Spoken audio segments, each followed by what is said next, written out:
Welcome back, y'all. This is another episode of the MyDjsDope podcast right here at Burning City Studios in Atlanta. Don't forget, this week coming up, we have the BET Awards. We also have the official premiere of the Tupac biopic, All Eyez On Me. And our special guest, get ready for Keith Robinson.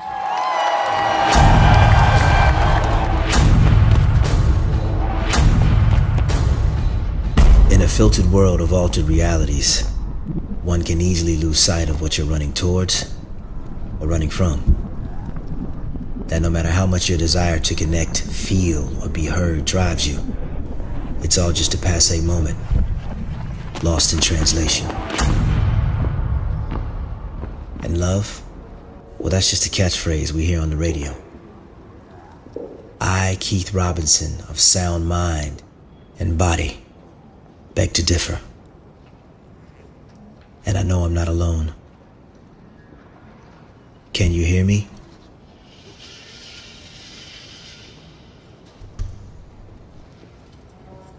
Are you listening? I'm here. Love Episodic, the new album from Keith Robinson, coming soon. Welcome back, MyDjsDope, the hottest podcast, and we're here in Atlanta at Burning City Studios. And of course, today we have a real special guest, Mr. Keith Robinson. Yes, sir. What's happening, man? What's going on, Keith? Man, just started moving around. So yeah, you're in Los Angeles now, Yeah. right? And from what I've been seeing and what I'm hearing, Yeah. you have a pretty big year coming up. So far, so good, man. We just dropped a new album, Love Episodic. It's been out for a minute. Saints and Sinners, we just finished up our third season, did really well. And we're gearing up for the brand new All Eyez On Me, which comes out Friday the 16th. That's, been anticipated in Hollywood for years, and it's finally here, so I'm just glad to be a part of it. Definitely finally here. Just Yeah. Speaking on the movie, you work with different people. Mhm. You work with Jamal Gravy Woolard. Yeah. How was working with him? Like, he was on a barbershop. Of course, he played as Biggie. So Yeah. how was that? Like, just working, maybe working with just him. Like, It was cool. I mean, we had one scene with me, him, and Demetrius Shipp, who plays Tupac, which is really cool. It's a funny scene, actually. But he's dope, real professional, and I think he's spot on Biggie. And I think it was brilliant for LT, the producer of the movie, and those guys to cast him as Biggie again, because he had already played him in Notorious. So it makes it more real and authentic, that you get the sense that it's really Biggie, because you've seen him in this same vehicle in two different movies. Right. So Yeah. let's going further in the movie. Yeah.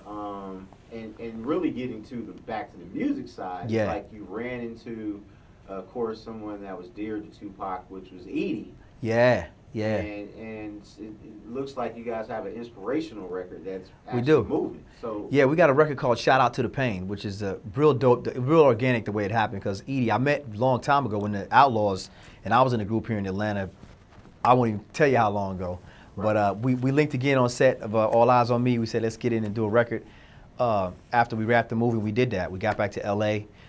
He just happened to be coming to the studio one day. I was writing this track for DJ Wiz, that produced. I was writing to the track, and he was like digging it.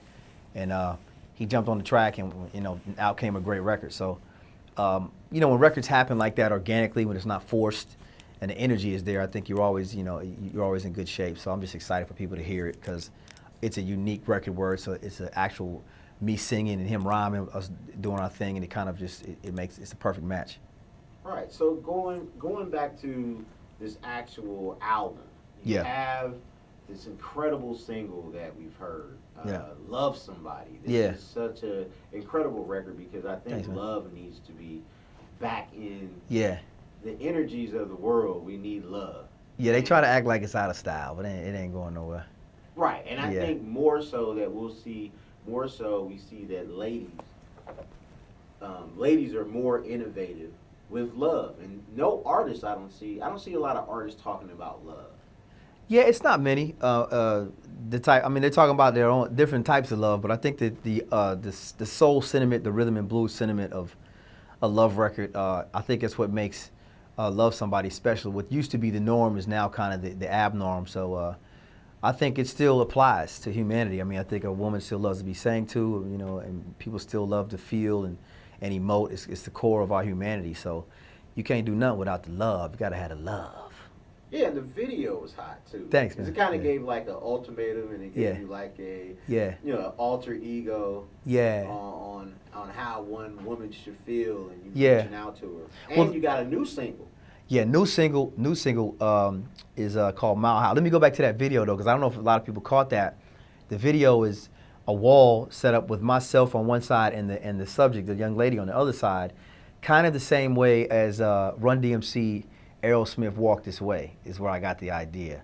I don't know if people caught that, but it's kind of an R&B version where we're kind of relating through the emotions of the song, but never actually touching in the real state, only in the dream state. So that was kind of you caught that though, right? I caught it. Yeah. It's like really, honestly, it's Yeah. like, you know, I heard the record, Yeah. and I just started sharing it to different females, and, Yeah. and honestly, it was a great look.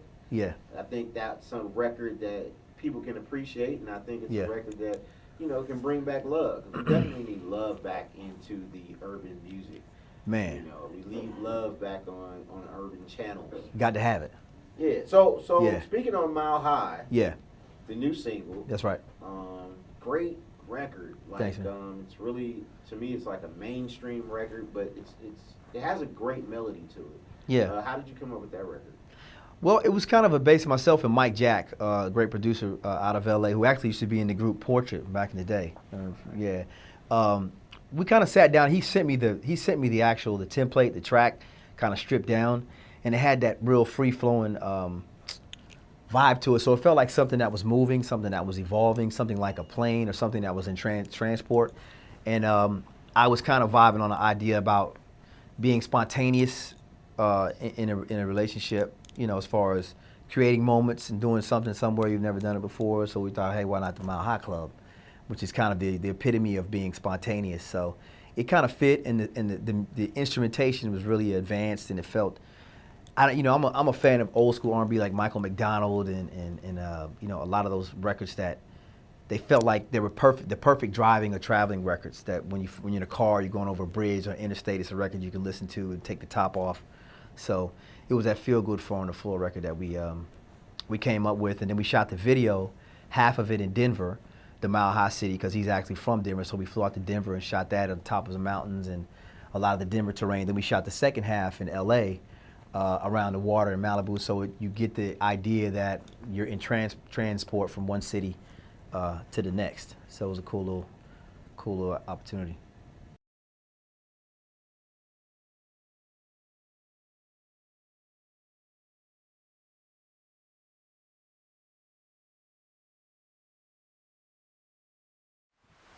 Babe, you got a degree. You got a degree. You can go out there. You can do anything. You can do anything you want. Because this is what I want to do.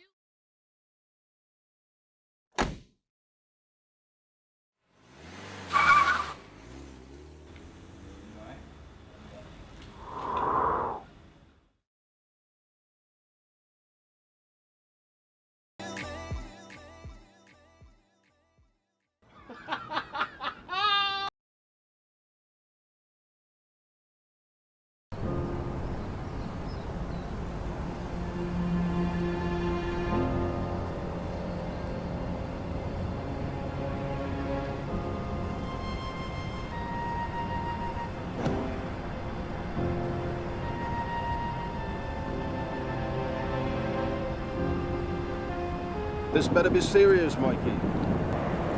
You know the stunt he pulled 6 months ago? It's gonna cost you another 50 grand. But you finished. Don't with me. Daddy can hold his own by now. I got my own business to attend to.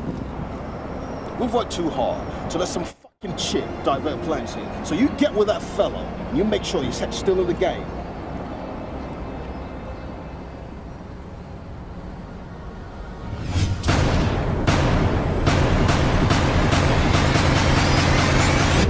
It's the city where you don't want to sleep, man. This is the city of Atlanta. Anybody can. So you're shooting videos, also shooting videos. You know, BET Awards is Yeah, near, it is. and then you have this movie premiere, Mhm. and then you're in Los Angeles, you're in Atlanta, you're in Chicago, Miami. how is it for an artist still, like with maneuvering around and putting out an independent album? And I think that actually stands for putting out great music. Yeah, I think it starts there. You got to have a great product, especially when you don't have the support or that you normally would from a machine, where if you mess something up, you can start over, you can create a new vibe, we can go another direction. I think with independent, you have one shot because you don't have the machine behind you, so you want to make sure that the product you're putting out is the perfect representation of what it is you're trying to say and the way you want to say it. So that's first. And I think it's just, you got to love the grind because it's a hustle and it's each one teach one. It's one fan at a time. It's one person you pass by the airport, log on, check my album out, and you'll see the momentum. It builds. It's short yardage, but I think it pays off when you can score that way. So it's just day to day, man. It's just grind, hustle, and learning to love the process of just, getting the music to the people.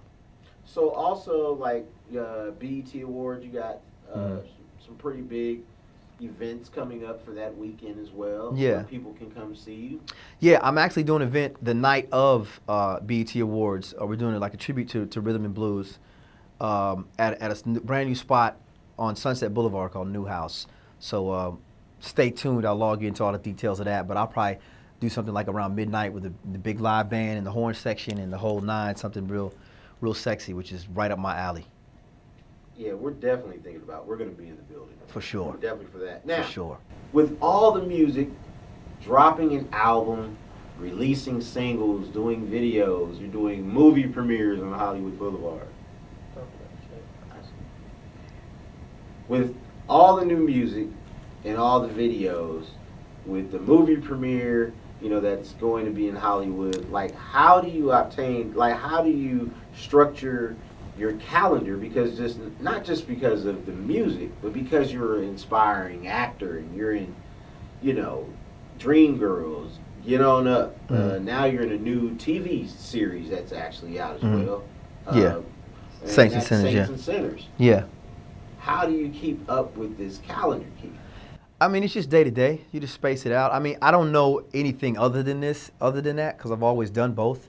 So if I wasn't doing one, I would find, something that I would fill in the gap. I'm not good with idle time. So it's kind of a thing where you just kind of space it out organically as it happens. You know what I mean? It's just about loving the grind and really, when you have an objective and a purpose, you want to make sure that you utilize every day to get your product, to get your stuff out there so people can at least hear it, So along with you dropped a topic about space, and we talk about time, and of course, we develop time and space, and that's what we talk about a lot. As an entrepreneur, what are some of the guidance or some of the things that you can give to these aspiring youthful or just new entertainers that are coming in the business? Because you have a full spectrum of not just doing the music, but you have a full spectrum of doing acting, and all these things are a part of STEAM, which is our science, technology, engineering, arts, and math, which is very important for kids and people just in general to inspire themselves and engage. What kind of advice would you give those kids? A lot of advice. I would tell them first, as far as their craft, take their craft seriously and get good at perfecting their craft, because that's where the conversation starts. If you're good enough, then people will come find you sooner or later. I think you can't give yourself a deadline and expect to be at a certain point by a certain time, because when you get into deadlines, you don't meet those deadlines, it kind of could be, it can weigh on you.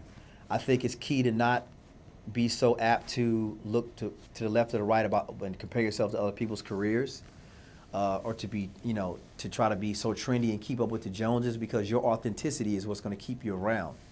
And just don't listen to the no's. Don't take them as rejection or personal. Use them as fuel, because you're going to get people who tell you can't do it. You're not going to get the gig every time. You're not going to get heard every time. It's not going to turn out the way it does. But when your intention is in the right place and you love the craft, sooner or later you'll get to where you're going. So you just got to stay consistent and not let other people outside of you tell you what you can't do. That's correct. The number one thing you said was persistence. Persistence. And the founder of McDonald's, he was all about community He sold burgers and fries. Still, he was persistent. He's still selling them. To this day. To this, right now. So we're going to see Keith Robinson That's with right. $1 billion sold. Oh, yeah. Oh, I think the ladies are going to gravitate to this new sound. Yeah. You have other joints on this album I do. that are incredible. I do. Thanks, man. Don't think that we're just talking about these few records. Yeah. But there are other joints that we love, and we just wanted to get this information out to the DJs, the tastemakers. Yeah. What was the last thing you did to help someone? Somebody just asked me that yesterday. What did I do? What did I do to help somebody? Just you mean personally or just overall? Helping someone is helping someone. Yeah. I mean, you mean like hold the door for, let me think, man. Let me think. A young man reached out to me from Texas who had a son who was, I think, he was sick, dealing with some sickness, and he wanted a picture, so I sent him a picture in the mail. I guess he said that would help boost his morale, his self, how he was feeling. So that's probably the last thing I did within the last 48 hours. See, but I'm always helping people, though. In time and space, yeah, we all have a condition of the pie, which one portion of it has to be given back. Give them your information so they can contact you on social media. Everything is Keith Sings. Keith Sings is my first name is Sings, S-I-N-G-S. That's my Instagram, my Twitter. My website is keithsings.com. So anything Keith Sings virally is me. Hit me up. It's really me chopping it up with you. So I love to hear from my people. So holler back, and we'll stay in contact. What up? This is Keith Robinson. Thanks for watching Digi Global Now.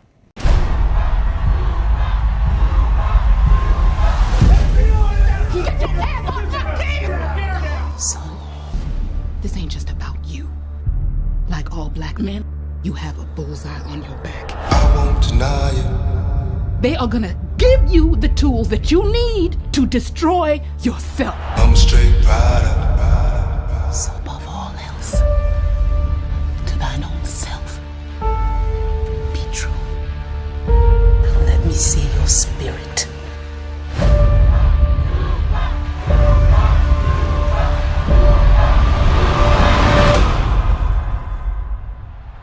Let's get it. You said, and I quote, if they kill me, I want the people to know the real story.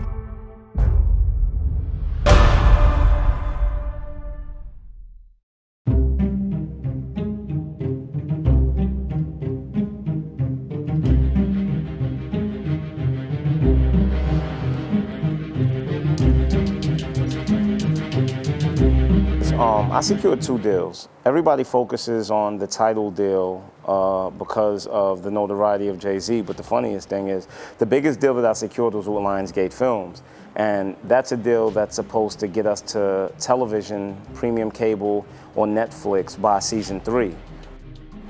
Every day you pop up, you see a new reality TV show. So people naturally are grasping to natural concepts and natural visions. So what we want to do is kind of bring that hyper-reality aspect and bring that into where you don't even know if you're watching someone's reality or if you're watching a staged play, you know? We wanted to bring you up and close with the film director, actor, and producer that's actually engaging in success.